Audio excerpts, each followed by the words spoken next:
Hi guys, excuse me. Today I'm going to be talking a little bit about what your borderline personality disorder partner needs from you. So this video is directed to the men and women whose other half have BPD. Now, it's a tricky one.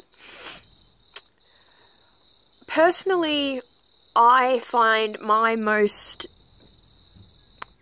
strongest trait is I mirror whoever I'm with.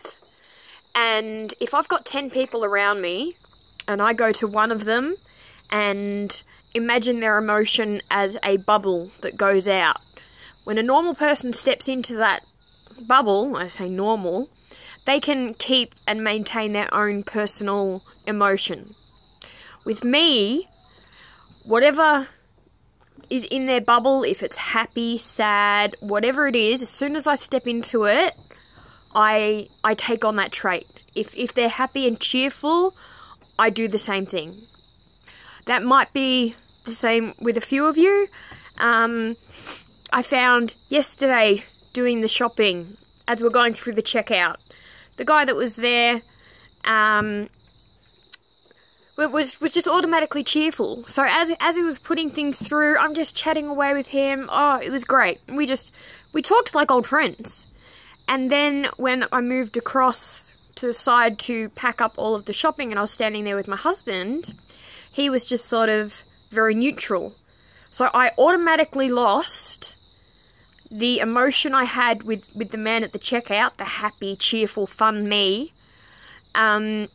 and adapted my husband's when I was inside of his bubble. Now, what I would want from my partner is really to, on their own, you know, without telling them to or without asking them to go online or go to a therapist themselves just to ask, how can I help my other half? What can I do to make the day easier? Because as you know, we can go up, down, left, right. Our inner gyroscope is just a mess, mostly. Now, this is one of my first videos. I think this is my second video, so excuse my not being great at it. I'm hoping to do a lot more regarding, well, happy things and mental illness. So if your partner has BPD, one thing you can do is, you know, if you nick up the street and you see something you think they would like, just grab it. Be, like, spontaneously fun. Because most of the time, and this is just with me, if my husband comes home with something I didn't expect, like as a surprise, I'm like, oh, wow, you know, and I feel really good. And I love it. So, if your girlfriend, if your boyfriend, if your husband or your wife, if they have BPD, without them asking you to, look up some videos just on the traits of it and why things are the way they are, and really try and learn it and try and understand why that person is, you know, ripping you apart and getting just it's really frustrating.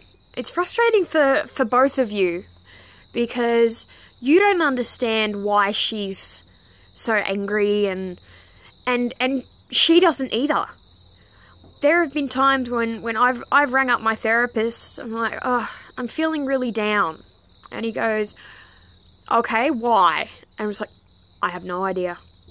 I have no idea. Most of BPD is circumstantial.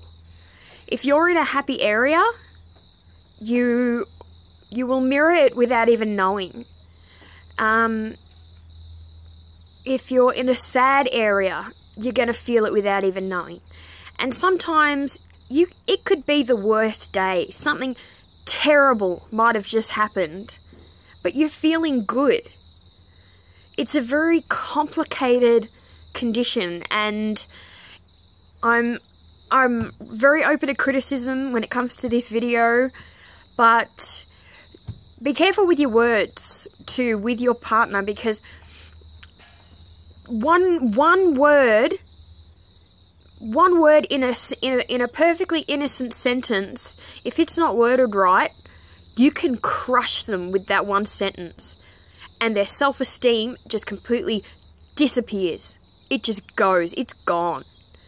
And there is nothing worse than that. Excuse me, my hair is bothering me. So please, in the comments, leave questions or suggestions for other videos. I have so many different mental illnesses. I've been diagnosed as, you know, manic depressive, borderline schizophrenic, you know, borderline personality disorder, and chronic insomnia, which is the worst one. I'll do a completely separate video on that. But please be constructive in your criticism. I want to do better. And just when your partner's feeling down, sort of feel the situation, feel it out, look around, go over to them and just gently ask. Never ask, what's wrong? What's wrong with you? That's the worst thing that you can hear from your partner. What's the matter? Why are you sad? Why this?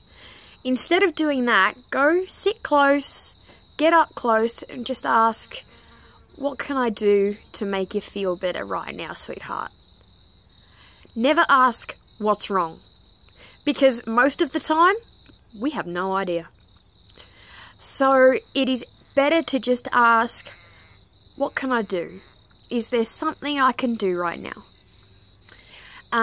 Sometimes you'll get, just leave it, just leave it. And when the person says that, just leave it. Alright? Let the next thing that gets said come from them. Like if I was sitting there feeling down and just feeling crap, and my husband came over and says to me, what can I do to help, hon? And if I get nothing, just go. It is best if I'm the next person to speak when it comes to a conversation. Depending on topic, of course. Everybody's different. There are, you know, the 9 traits. You have to, you know, go through 5 before you can be diagnosed. You can sit down with another borderline and have not a single one of them in common. It is so strange. But for the men, for the women out there who are in love with someone that has it, it's a disability. It is painful for us. Sometimes the highs are so high, oh, it's just amazing. And when your partner is in that high, you need to join in with it. You need to make yourself be as high, or bring it up a little. Sorry about this. Do what you can. Do anything you can to just bring it up, and just to try and hold that emotion for as long as you can. Because I can go from the happiest person on the planet to I am worthless, I am nothing, I am unlovable, I am just an idea, instantly.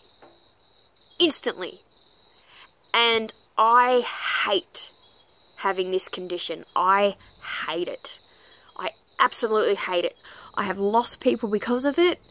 I have disappointed people because of it. But I'm getting off topic here. This is for the partners. Just, I think the main thing is never ask what's wrong. If they look down, don't ask what's wrong.